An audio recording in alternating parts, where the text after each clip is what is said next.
எதுக்கு எடுத்தாலும் திமுக அழிக்கணும், திமுக அழிக்கணும், திமுக டே சொன்ன பூராமே காணாமடா. அப்ப சண்டாளைங்களா 5000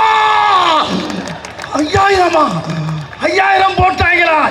ஏன்டா ஏன் ஸ்டாலின் ஐயா அவருடைய தொகுதியில் இன்னைக்கு நான் பேசுறது எனக்கு ரொம்ப பெருமையா இருக்கு, ரொம்ப சந்தோஷமா இருக்கு. அவருடைய தொகுதி ஒரு மிகப்பெரிய தொகுதி. ஆனால் இங்கே இருக்க அத்தனை, அதாவது உங்களை பார்க்கும்போது ரொம்ப பெருமையாக இருக்குது, ரொம்ப சந்தோஷமாக இருக்குது. இந்த தொகுதியில் பேசுறது ரொம்ப பெருமையாக இருக்குது. அவருக்கு 73வது பிறந்தநாள். அது ரொம்ப தப்புன்னு நினைக்கிறேன். அப்படியே பிரட்டி போட்டோம்னா நல்லா இருக்கும்ல. பாருங்கள், 37வது பிறந்தநாள்னு வச்சுக்கணுமே.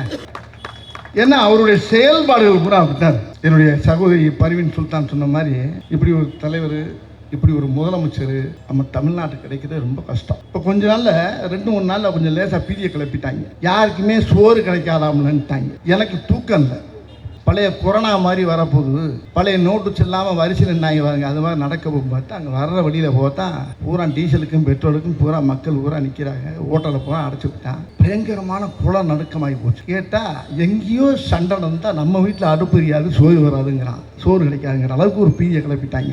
அப்போ கூட நம்ம ஐயா தமிழகம் ஒரு அழகாக ஒரு கடிதத்தை பிரதமருக்கு எழுதுறாரு. முதல்ல இந்த பிரச்சனையை நான் தயவு தீர்க்கிறதுக்கு என்ன வழியோ பாருங்க. அவர் சொன்னாரு. ஆனால் அந்த கட்சியில் கூட்டணிங்க யாராச்சும் குரல் கொடுத்தாங்களா? ஒரு ஆள் கூட குரல் கொடுக்க. திமுகவை அழிக்கணும், திமுக ஒழிக்கணும், திமுக ஒழிக்கிறது அழிக்கலாம் அப்புறம் வச்சுக்கோங்கய்யா. இது அழியலாம் அப்புறம் மக்கள் பார்த்துக்கிறாங்க. மக்கள் அழியாமல் இருக்கிறதுக்கு என்ன வழி, அதை பண்ணுறதுக்கு நீங்கள் முதல்ல யோசிங்க. முதல்ல எதுக்கு எடுத்தாலும் திமுக அழிக்கணும், திமுக அழிக்கணும், திமுக டே சொன்ன பூராமே காணாமடா. அப்போ சண்டாளைங்களா நானும் பார்த்துக்கிட்டு தான் இருக்கேன். அப்போ வந்து பார்க்குறேன், எவனே சொல்கிறானோ அவங்க ஆளை காணாம். எங்கே இருக்காங்கன்னு தெரிய மாட்டேங்குது. நான் ரொம்ப விலாவரியாக பேசுறது சிக்கலாகி போவோம், அது வேண்டாம். நான் ரொம்ப டீப்பாக உள்ள போக விரும்பலை. நானும் பார்த்துக்கிட்டு தான் இருக்கேன். திமுக அழிக்கணும், எப்படி முடியும் அழிக்கிறதுக்கு? எப்படி முடியும்? அது தஞ்சாவூர் கோபுரம் மாதிரி நிற்கிது, பெரிய வரலாற்று படைச்சு போய் நிற்கிது. திமுகங்கிறது ஒரு சாதாரண சாம்ராஜ்யமா. அதை பற்றி சொல்றதுக்கு நிறைய விஷயங்கள் இருக்கு. அந்த மாதிரி சொல்றதுக்கு எந்த கட்சியிலையும் எந்த விஷயமும் கிடையாது. என்ன இருக்கு? ஒண்ணுமே கிடையாது. இப்ப இடையில ஒரு சம்பவம் நினைச்சுங்க. திடீர்னு எல்லாருடைய அக்கௌண்ட்லயும் ஒரு 5000 ரூபாய் போட்டாரு. மக்களுக்கெல்லாம் வந்து இன்ப அதிர்ச்சி. இந்த திமுக அழியணும் சொன்னா பாருங்க, அது நல்லா அசந்து தூங்கி இருந்தவனுக்கு காதில் போய் யாராவது சொல்லிப்பாங்க, 5000 போட்டாங்களா? ஏன்டா ஏன் மக்கள் சந்தோஷமா அவங்க இன்ப அதிர்ச்சியோட இருக்கா? இவன் அதில் அந்த அதிர்ச்சியில திமுக அழியன்னு சொன்னவே அதில் பாதி பேர் செத்து போயிட்டாங்கன்னா அந்த ரீசே வெளியே வரல. இன்னும் அவன் பாட்டுக்கு இஷ்டத்துக்கு இருந்தா 5000 போட்டு விட்டான் தான். இதுக்கு இது என்ன பிரமாதம்? இதை விட இன்னும் நிறைய இருக்குடி மாப்பிள்ளை, இன்னும் நிறைய இருக்கு. எக்கச்சக்கமான விஷயம் பண்ண போற. அவர் சாதாரண ஆள் நினைச்சுக்கிட்டு இருக்காங்க எல்லாரும். தமிழக முதல்வர் ஐயா ஸ்டாலின் அவர்கள் வந்து அப்படியே சாதாரணமாக தான் இருக்காரு. இன்னும் நினைக்கிறாரு கிடையாது. நீ என்ன வேணாலும் பேசு, என்ன வேணாலும். ஏன்னா பேச வேண்டிய வசனத்தை பூரா மேடெல்லாம் பேசினே ஆகணும், பேசிக்கிட்டே இரு. ஆனால் செயல்பாடுகள் இருக்க ஒரே ஒரு கட்சி திமுக தான். இந்த தமிழ்நாட்டில் தங்கச்சி சகோதரி சொன்ன மாதிரி தமிழ்நாட்டில் இந்த கட்சியை விட்டா வேற எந்த கட்சிக்கும் இந்த பவர் கிடையாது. ஒரே ஒரு விஷயத்தை மட்டும் நல்லா சொல்லிடுறேங்க. ஒரு விஷயத்த சொல்லிடுறேன். நீங்க நம்ம ஆட்சி திமுக ஆட்சி இது இல்லாம கொஞ்ச நேரம் கற்பனை பண்ணி பாருங்களேன். தமிழ்நாடே அழிஞ்சிடும். நம்ம கட்சி இல்லைன்னா இதுக்கு ஈக்குவலா இந்த நாட்டில் ஆல்ரெடி தமிழ்நாட்டில் யாருமே கிடையாது. வேற யார் வந்தாலும் அன்னைக்கு தலைவர் சொன்னார் பாருங்க, ஒரு வார்த்தை அருமையாக சொன்னார். அதாவது வேற கட்சின்னு நினைச்சீங்கன்னா நம்ம போட்ட திட்டங்கள்லாம் காலி ஆயிரும்.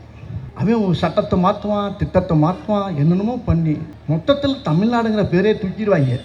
அவ்வளோதான். அதுக்கு வேண்டிய ஏற்பாடுலாம் பண்ணிடுவாங்க. ஏன்னா தட்டி கேட்கறதுக்கு அந்த சைடில் எங்கேயுமே யாருமே இல்லை நம்ம கட்சியை தவிர. எந்த நெருக்கடியும் சந்திக்கக்கூடிய ஒரே ஒரு தலைவன் தமிழ்நாட்டில் முதல்வர் ஐயா ஸ்டாலின் அவர் தான். எந்த நெருக்கடியும் எந்தனையும் சந்திக்கக்கூடிய அளவுக்கு அவருக்கு தைரியமும் தன்னம்பிக்கை அவர் இருக்கு. அவர் ஒரு ஆள் இருக்கனால தான் தமிழ்நாட்டுக்கும் பாதுகாப்பு, தமிழ்நாட்டு மக்களுக்கும் பாதுகாப்பு, தமிழக பெண்களுக்கும் பாதுகாப்பு, மகளிருக்கு பாதுகாப்பு, எல்லா குழந்தைகளுக்கும் பாதுகாப்பு, எல்லா செல்வங்களுக்கும் பாதுகாப்பு. இந்த கட்சி மட்டும் இல்லைன்னா சத்தியமா சொல்றேங்க, என் தாய் மேல சத்தியமா சொல்றேன், நம்மளுக்கெல்லாம் கேடுகாலம் ஆயிரும், கொன்னுடுவாங்க. யார் இருக்கா சொல்றதுக்கு ஆளே இல்லைங்க. நான் அப்படியே அப்படியே எட்டி பார்க்க உன்னத்தை பூரா வேற மாதிரி காணலாம் தான் இருக்காங்க. நம்ம நம்ம நம்ம வெற்றி 200க்கு மேலே நம்ம கண்டிப்பாக ஜெயிப்பலாம். தங்கச்சி சொன்னாங்க பாருங்க, பைவின் சுல்தான் அருமையாக சொன்னாங்க. 200 தொகுதிக்கு மேலே நம்ம 200ங்கிறது லட்சியம், நிச்சயம் 200க்கு மேலே இப்போ ஜெயிக்க போகிறது லட்சியம். ஆனால் அதுக்கு மேலே 34க்கு முதலமைச்சர் யாருன்னா நம்மால் தான், நம்ம தலைவர் தான். 34 தான், 234 200 நம்ம ஜெயிப்போம். அந்த 234 வந்து அதுக்கு நம்ம தான் முதலமைச்சர். ஆனால் இப்போ நடந்துக்கிட்டு பாருங்க, இந்த விழா நடக்குது பாருங்க. இது சத்தியமாக இந்த விழா வந்து அவருடைய பிறந்த நாளுக்கு நடக்கிற விழா கிடையாது. 2024 அடுத்த முதலமைச்சராக அவர் வரப்போறாரு பாருங்களா, அதுக்கு பரிசா கொடுக்க போகிற விழா அந்த விழா. நான் இப்பயே அவருக்கு வாழ்த்து சொல்லினேன். 2வது முறையும் அவர் சிஎம் ஆகி உட்கார்ந்து மக்களுக்கு இன்னும் அள்ளி இறப்பார் பாருங்க. மக்கள் நல்லா அப்படி செழிப்பமாக வாழ வைக்கக்கூடிய ஒரே தலைவர் அவருக்கு இன்னைக்கு இதை நம்ம பரிசா கொடுக்கணும். நம்ம எல்லா மக்களும் சேர்ந்து, இது மக்கள் ஏற்கனவே முடிவு பண்ணிட்டான். மக்கள் ஜனங்கள்லாம் சேர்ந்து எல்லாம் முடிவு பண்ணியாச்சு. இவர் தான் முதலமைச்சர், இவரை விட்ட ஒரு ஆள் இல்லைங்கிறது மக்களுக்கு நல்லா தெரியும், எல்லா தாய்மார்களும் தெரியும். இது இந்த விழாவுக்கும் சேர்த்து நடக்கக்கூடிய நம்ம பரிசா கொடுக்கக்கூடிய அருமையான விழாவை தான் இன்றைக்கி சேகர் பாபுன்னு ரொம்ப அற்புதமாக வச்சுருக்காரு. ஆகினால தயவு பண்ணி எல்லாருமே நம்ம சாதாரண வந்துடக்கூடாது, கடுமையாக நம்ம உண்மையிலே உழைக்கணும். நம்ம உழைக்கிறதுக்கு பிறந்த கட்சி தான் திமுக. உழைக்கிற கட்சி தான் பூராமே அப்படித்தான் இருக்கான். எல்லாருமே உழைப்பு அது தலைவரே அப்படிப்பட்ட ஆள் தான். ஆகையினால இது வந்து ஒரு பெரிய மாபெரும் விழா. இந்த விழாவில் நம்ம கலந்துக்கிறது வந்து அவர் ஜெயிச்சதுனால நடக்கக்கூடிய வெற்றி விழாவாக நான் நினைக்கிறேன். அவர் இந்த முறையுமே கடமையாக பெரிய வித்தியாசங்கள் ஜெயிச்சு மக்களுக்கு ரொம்ப நல்ல செய்வார். ஆகையினால அவர் தீர்க்க ஆயுஷா கையால் சோகத்தோட நல்லா இருந்து மக்களுக்கு நல்லா செய்யணுங்கிறத நம்ம எல்லாருமா சேர்ந்து பிரார்த்தனை பண்ணிக்கிறோம். ஆயுஷோடு இருக்கணும் அவர். அன்னைக்கு சொன்ன பார்த்தீங்கன்னா இதே வரியில் அன்றைக்கி சொன்னேன். போன வருஷம் மார்ச்சில் இதே அண்ணன் நினச்சிக்கிட்டு நான் சொன்ன வரி தான். ஏன்னா அந்த வரியை திருப்பி இன்றைக்கி பாடுறேன்னு நினைக்காதீங்க. அதே வரி தான், ஒரு பாட்டில் சொன்ன பாட்டு தான். முதலமைச்சர் நம்மளை பார்த்து பாடுறாரு, நம்ம கழக பிள்ளைகளை பார்த்து முதலமைச்சர் பாடுறாரு. அதே வரியை நான் ஒரு 4 வரியை மறுபடியும் பாடி உங்களுக்கு ஞாபகப்படுத்துறேன். சத்தியமே லட்சியமாய் கொள்ளடா, தலை நிமிர்ந்து உன்னை மறந்து செல்லடா. சத்தியமே லட்சியமாய் கொள்ளடா, தலை நிமிர்ந்து உன்னை மறந்து செல்லடா. சத்தியமே லட்சியமாய் கொள்ளடா செல்லடா. அடுத்தவரை தான் அவர் நம்மளுக்கு அழகா நம்ம முதலமைச்சர் நம்மளுக்கு சொல்ற மாதிரி நம்ம நினச்சிக்கலாம்.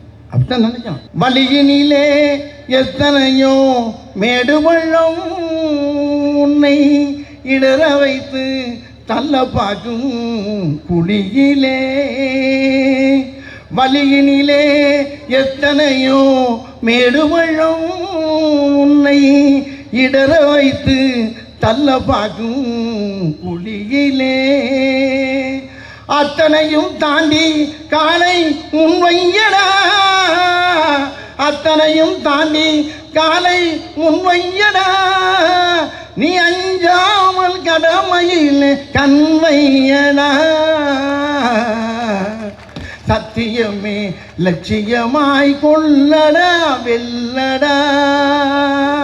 இதுதான், இதை நான் சொல்லலை, நம்ம ஐயா தமிழக முதலமைச்சர் நம்மளுக்கு சொல்கிறாரு. நம்ம கட்சி சொல்கிறது கழக உறுப்பு பிள்ளைகளுக்குப்பா சொல்கிற மாதிரி நீங்கள் நினச்சிக்கிட்டு இந்த எலெக்ஷனை நம்ம கடுமையாக உழைச்சி பெரிய வெற்றி அதுக்கு கையில் கொடுத்து மக்களுக்கு நல்ல செய்கிற அளவுக்கு அதுக்கு ஆண்ட ஆயுசையும் கொடுத்து பெரிய வெற்றியை நம்ம தனக்கு பாடணும்னு சொல்லி எனக்கு பேச வாய்ப்பு தனக்கு எல்லோருக்கும் நன்றியை தெரிவித்து விரைவில்